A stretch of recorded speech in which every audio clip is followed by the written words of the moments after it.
Hello student, welcome to chemistry class. और आज हमको पढ़ना है अध्याय 4, है ना, रासायनिक आबंधन तथा आणविक संरचना के बारे में। अध्याय 4 में आप इस चैप्टर में पढ़ोगे कि किस तरीके से कोई भी परमाणु के मध्य बंध का निर्माण होता है और परमाणु किस तरीके से स्थायी अवस्था प्राप्त करता है, अपना स्थायित्व प्राप्त करता है और अणु में परिवर्तित हो जाता है। ठीक है, परमाणु का अणु में परिवर्तन किन प्रक्रिया द्वारा होता है, कितने प्रक्रियाएं होते हैं या उनके बीच के बंध या आकर्षण बंध के बारे में हम इस अध्याय में पढ़ेंगे। साथ ही साथ आणविक संरचना पढ़ेंगे। आणविक संरचना में हमको पढ़ना है आणविक ऊर्जा के बारे में। क्या पढ़ना है? आणविक ऊर्जा के बारे में, मतलब कि एटॉमिक एनर्जी।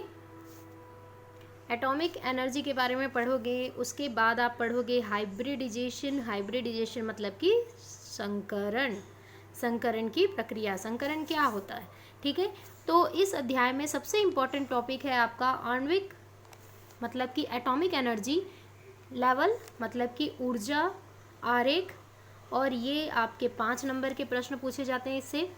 हाइब्रिडाइजेशन भी आपके 5 नंबर के इम्पॉर्टेंट प्रश्न हैं कि हाइब्रिडाइजेशन क्या है। इससे बहुत सारे क्वेश्चन और छोटे छोटे निकलते हैं, 2 नंबर के, 3 नंबर के, 4 नंबर के।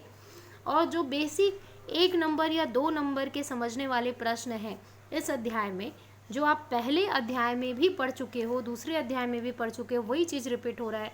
जो सेकंड चैप्टर पढ़ाते वक्त अटैम्प्ट नहीं किए थे वो आज फिर से उस चीज़ को देख लो, क्योंकि ये अध्याय समझने के लिए, आणविक मतलब कि एटॉमिक एनर्जी लेवल को समझने के लिए या हाइब्रिडाइजेशन को समझने के लिए आपको रासायनिक आबंधन का समझना बहुत ही ज़्यादा ज़रूरी है। तो स्टार्ट करते हैं।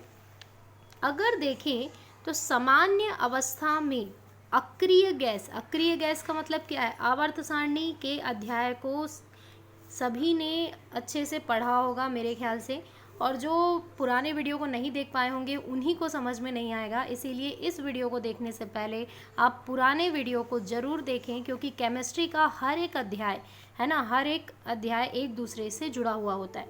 तो रासायनिक अभिक्रिया मतलब अक्रिय गैस को समझना है तो आप वर्गीकरण, तत्वों के वर्गीकरण में देखे थे कि तत्वों के वर्गीकरण में क्या देखे थे हमने कि जो 18 नंबर का आवर्त सारणी में 18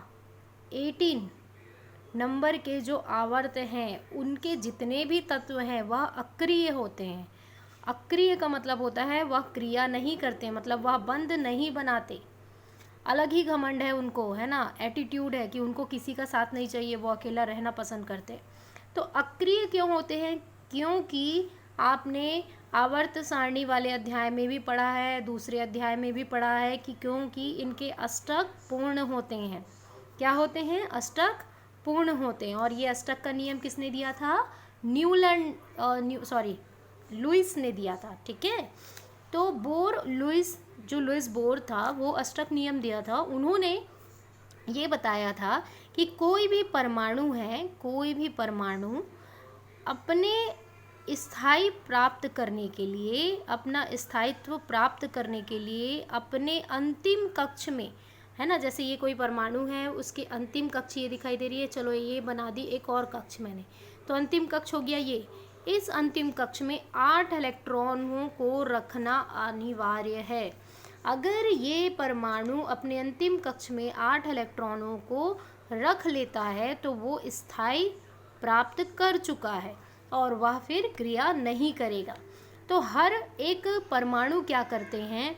स्थायी प्राप्त करने के लिए 8 इलेक्ट्रॉनों की साझेदारी करते हैं। किसी को 2 इलेक्ट्रॉनों की कमी है, किसी को 1 इलेक्ट्रॉन की कमी है, तो उस कारण वो साझेदारी करेंगे जिससे उनका अष्टक पूर्ण होगा।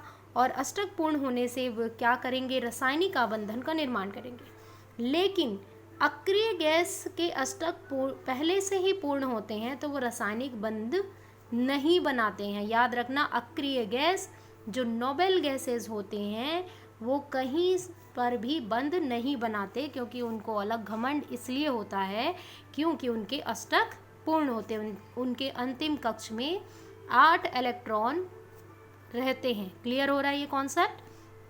फिर से, रासायनिक आबंध वे परमाणु बनाएंगे जिनके अष्टक अपूर्ण होते हैं।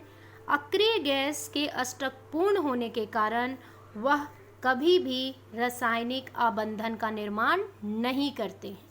इसीलिए यहाँ पे साफ साफ लिखा हुआ है, सामान्य अवस्था में अक्रिय गैसों के अतिरिक्त कोई भी तत्व परमाणु के रूप में नहीं होता।